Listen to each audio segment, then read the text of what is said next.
If you use one-shots in your beats, today's video is going to change your life.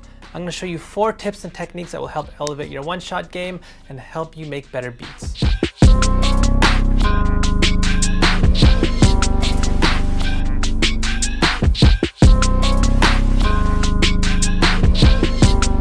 So let's start with the first one-shot tip. This one we'll call the attack addition. A problem with one-shots that you might have experienced is that they vanish away in your beat.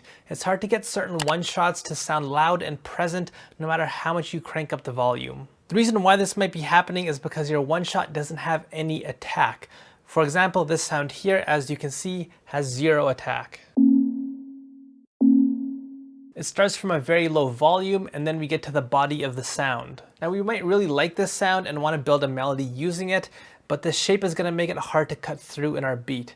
So to solve this problem, what we can do is add attack from another sound. Let me show you what I mean. First, let's find a one-shot that does have a much more prominent attack. Now what we're going to do is take the attack from this one-shot and combine it with the body of our first one-shot. And the way we're going to do this is by clicking on this symbol here and selecting crossfade with and just choose your one-shot. This is going to bring up this automation that you can now play with. What this is basically showing you is the crossfade between these two sounds, meaning when this is all the way at the bottom,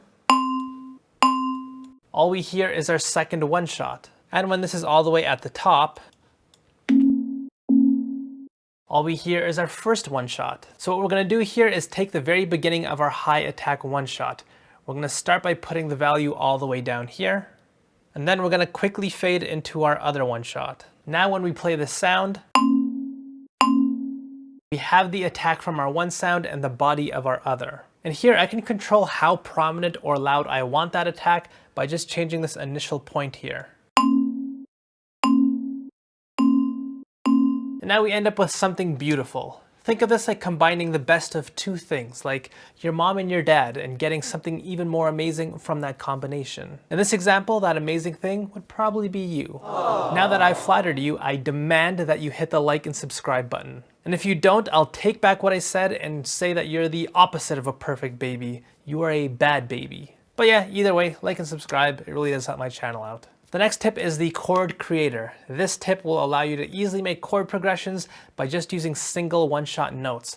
To do this, first start by choosing a one-shot. Head over to the miscellaneous section right over here, and then go into the arpeggiator section. Next, choose any of these ARP modes here. You can try each one to see which one you like best. But the important bit here is if you select this box right here, it gives you a bunch of chord types that you can choose from. And you can hear by just selecting one, we go from playing just a single note to playing a series of notes. So far we have an arpeggio, nothing too crazy though. But if we go into this speed dial over here and turn this way down, and then we go into the envelope section, and then turn on the envelope function, now you get chords. Pretty useful. The next technique is shot stacking. This can help you create a much richer, interesting chord progression that can help your beats stand out. So here we have a plain, simple chord progression built.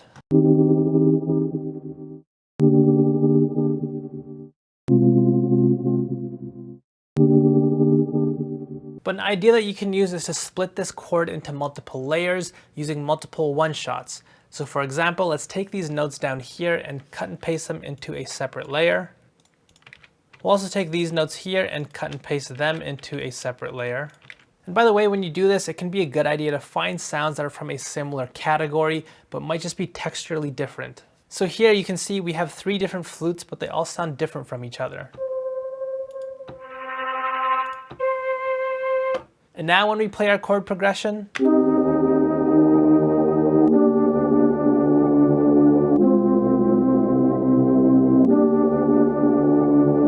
we have the exact same chords, but this sounds much more rich and unique by just using multiple one-shots for our chords instead of just one. The next technique that I want to show you is to granulize your one-shots. This is going to be especially helpful if you have a one-shot that just doesn't last as long as you want it to.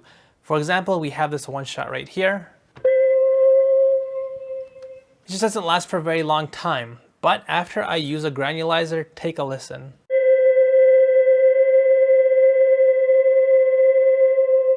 It just lasts much longer. And the great thing is you probably already have a pretty great granulizer that comes with your DAW. For example, with FL Studio, there's a plugin called Fruity Granulizer. And if you import your one-shots into here instead of your regular sampler, this opens up a lot of unique sound design possibilities. One of which is extending your one-shot by turning down the wave spacing dial to around a single-digit value. And then you can play with the other dials up here to control the texture quality as the sound repeats.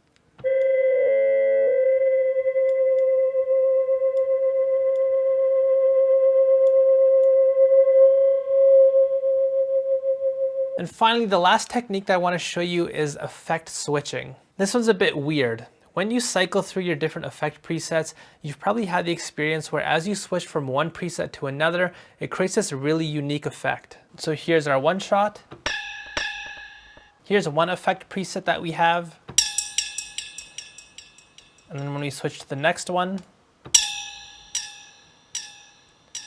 but you can hear if we play our one shot as we switch from one preset to another,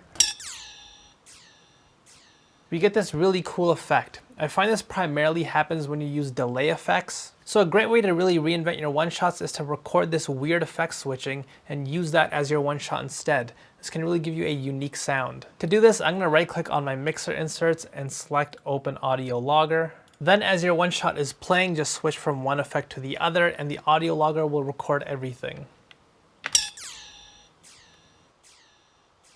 Now all you have to do is drag this into your channel rack. And here I can use the start and end knobs to really isolate that moment where that cool effect switching takes place. And now I have a unique one-shot that I can use to build out my beat, which is exactly what I did to make the beat that you heard from the intro.